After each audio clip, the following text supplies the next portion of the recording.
家好，欢迎大家来到好时宜居 All About the Ones。这是温刀，两黑改不好，我是王太。大家看到我手边2颗柳橙了吗？一样还是不一样？我切开来给大家看一看。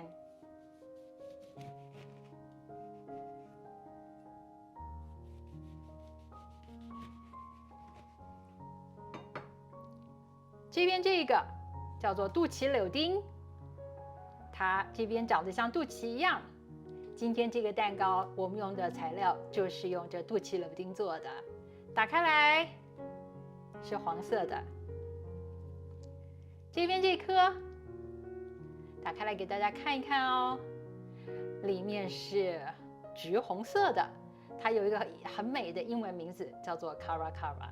我今天用的是肚脐柳丁来做今天的柳橙蛋糕。今天的配方是我一个好朋友告诉我，我上次做的柠檬蛋糕，他用了120克的糖，那我也用了120克的糖，所以今天的这个蛋糕是减糖低脂，我没有用奶油。我们来看看我用了什么样的材料和怎么做吧。